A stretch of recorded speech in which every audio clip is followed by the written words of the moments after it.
उपचुनाव से पहले आरजेडी लगातार ये दावा कर रही थी कि इस बार नीतीश सरकार को गिराने का पूरा फॉर्मूला तैयार है और लालू यादव भी ऐसा दावा कर रहे थे और कह रहे थे कि बिहार में खेला होगा।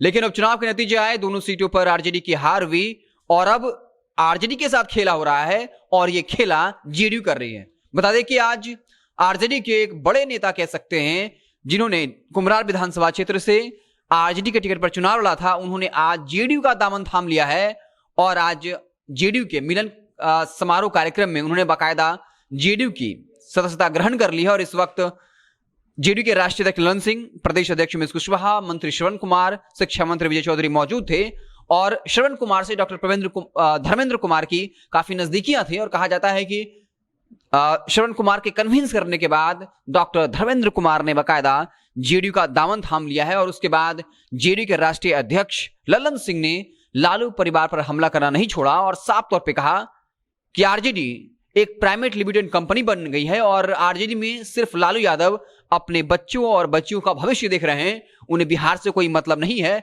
इसके अलावा नीतीश कुमार का गुणगान भी किया और कहा कि बिहार में 50% महिला की आबादी के लिए बहुत कुछ किया गया है। आज बिहार में महिलाएं सशक्त हो गई हैं। एक जमाना था लालू राबड़े के शासनकाल में, जब बिहार से झारखंड अलग हुआ था, तब ये कहा जा रहा था कि अब बिहार में सिर्फ आलू बालू और लालू बचा है।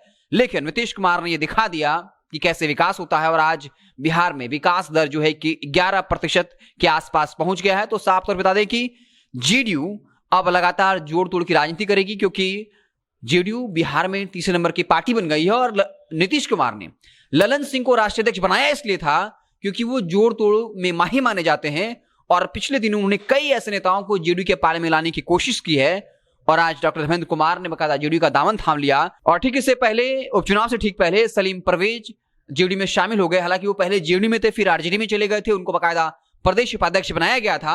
लेकिन शहाबुद्दीन के मसले को लेकर सलीम परवेज ने इस्तीफा दिया था और ठीक उपचुनाव से पहले उन्होंने जेडीयू का दामन थाम लिया और लगातार वो आरजेडी पर हमला कर रहे हैं। इसी बीच एक खबर और है, शहाबुद्दीन के बेटे ओसामा साहब कल जो है नीतीश कुमार के आवास पर पहुंचे थे अपनी बहन की शादी का निमंत्रण देने। इसके अलावा आरसीपी सिंह के गांव नालंदा पहुंचे थे, उनकी तस्वीर वायरल हो रही है।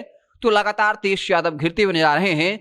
जेडीयू शाम दाम दंड भेद का सहारा ले रही है और जोड़ तोड़ की राजनीति में जेडीयू अब कहीं न कहीं ऐसी खबर है कि कांग्रेस के विधायकों पर भी उसकी नजर है। क्योंकि आपको याद होगा अशोक चौधरी जो कभी कांग्रेस के प्रदेश अध्यक्ष रह चुके हैं, बाकायदा सरकार में वो शिक्षा मंत्री भी रह चुके हैं, उसके बाद वो जेडीयू में आ गए, नीतीश कुमार के काफी करीबी माने जाते हैं।